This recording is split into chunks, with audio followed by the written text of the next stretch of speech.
Firman Tuhan yang menjadi renungan kita pada pagi hari ini, tanggal 11 Maret 2024, kitab 1 Raja-Raja 3 ayat 1 sampai 15. Perikopnya doa Salomo memohon hikmat.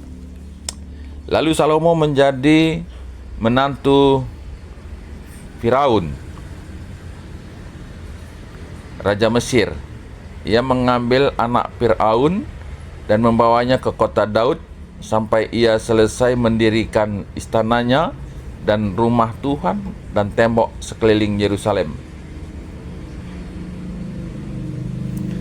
Hanya bangsa itu masih mempersembahkan korban di bukit-bukit pengorbanan, sebab belum ada didirikan rumah untuk nama Tuhan sampai pada waktu itu. Dan Salomo menunjukkan kasihnya kepada Tuhan dengan hidup menurut ketetapan-ketetapan Daud, ayahnya. Hanya ia masih mempersembahkan korban sembelihan dan ukupan di bukit-bukit pengorbanan.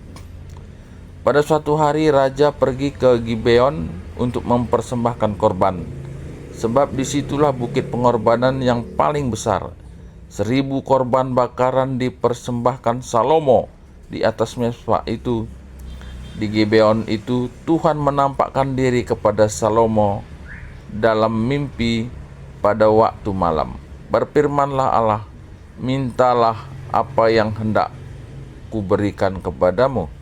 Lalu Salomo berkata, engkaulah yang telah menunjukkan kasih setiamu yang besar kepada hambamu Daud, ayahku, sebab ia hidup di hadapanmu dengan setia, benar, dan jujur terhadap engkau.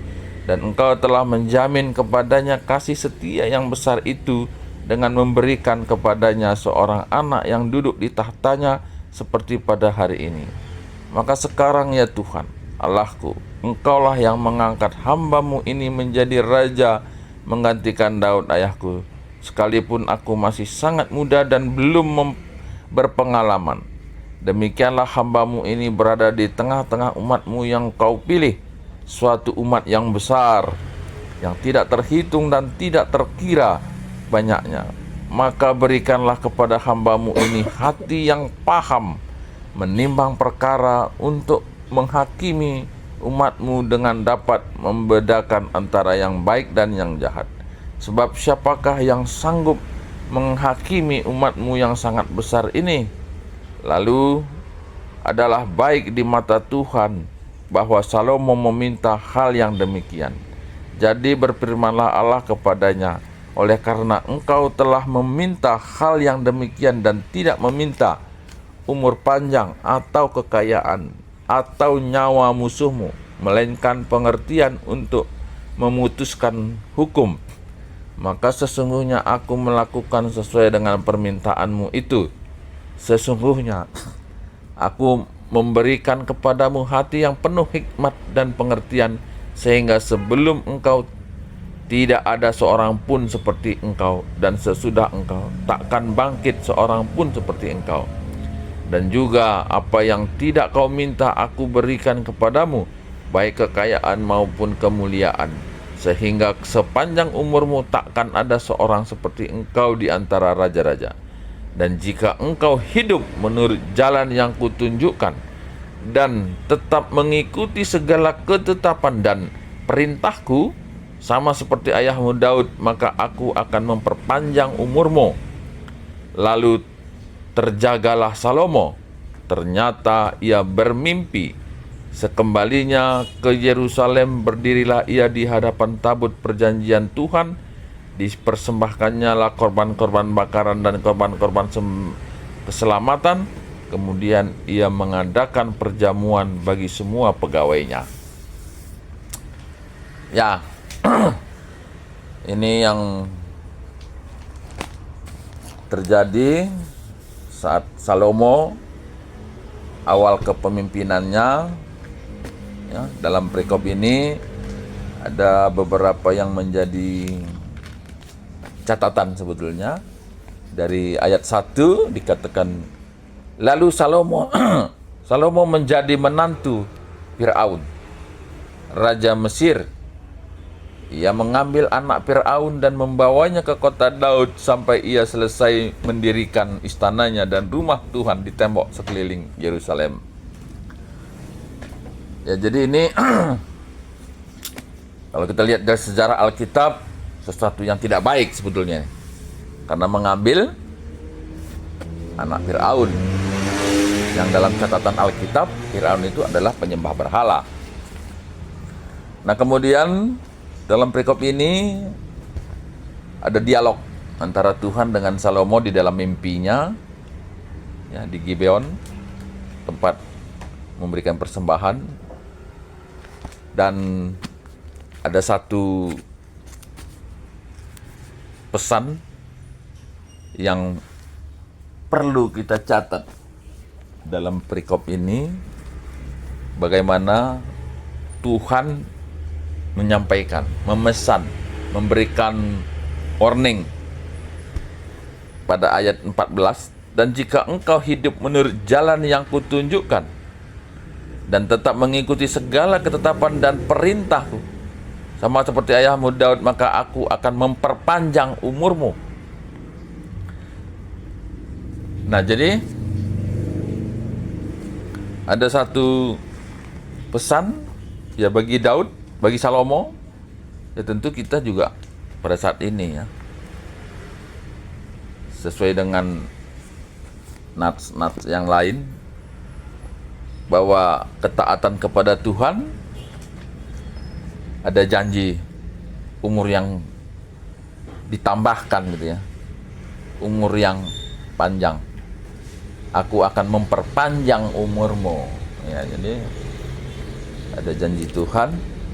Dan dalam perikop ini juga bagaimana Tuhan memberikan gitu ya. Ketika Salomo meminta hikmat, yaitu hikmat Tuhan. Nah, dalam konteks saat ini, hikmat Tuhan itu adalah bagaimana orang-orang ingin mengerti firman, itulah orang yang berhikmat.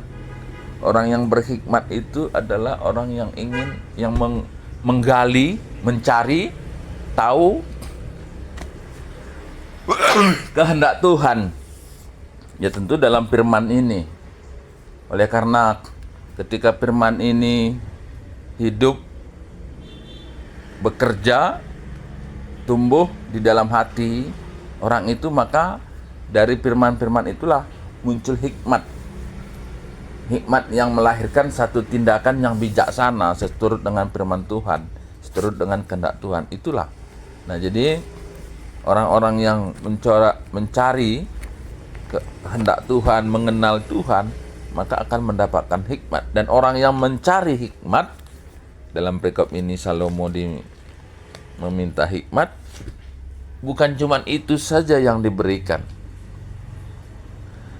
Pasal ayat 11, jadi berfirmanlah Allah kepadanya, oleh karena engkau telah meminta hal yang demikian dan tidak meminta umur panjang atau kekayaan atau nyawa musuhmu, melainkan pengertian untuk memutuskan hukum, maka sesungguhnya aku melakukan sesuai dengan permintaanmu. Sesungguhnya aku memberikan kepadamu hati yang penuh hikmat dan pengertian, sehingga sebelum engkau tidak ada seorang pun seperti engkau, dan sesudah engkau tidak akan bangkit seorang pun seperti engkau. Dan juga apa yang tidak kau minta, nah ini dia ya, dan juga apa yang tidak kau minta aku memberikan kepadamu, baik kekayaan maupun kemuliaan, sehingga sepanjang umurmu takkan ada seorang pun yang seperti engkau di antara raja-raja.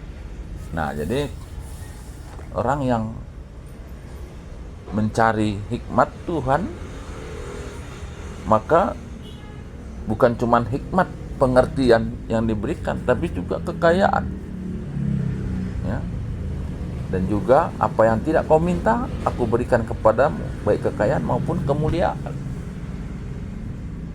Apa yang tidak kau minta akan kuberikan. Dan inilah yang seringkali juga dalam nats yang lain, bagaimana ketika orang yang taat, Tuhan akan menunjukkan, memperlihatkan yang tidak pernah dia lihat, memberikan sesuatu apa yang tidak pernah dia pikirkan. itulah janji Tuhan. Itulah janji Tuhan. Dan ya, marilah siapapun kita yang mendengar firman Tuhan ini, belajarlah untuk mencari kebenaran, berupayalah untuk mencari wajah Allah di dalam kehidupan, dan Tuhan akan memberikan lebih dari apa yang kita pikirkan. Ketuahan kalak si megigan kata dibata dengan semakaikan sebah lu tetap wari. Haleluya. Amin.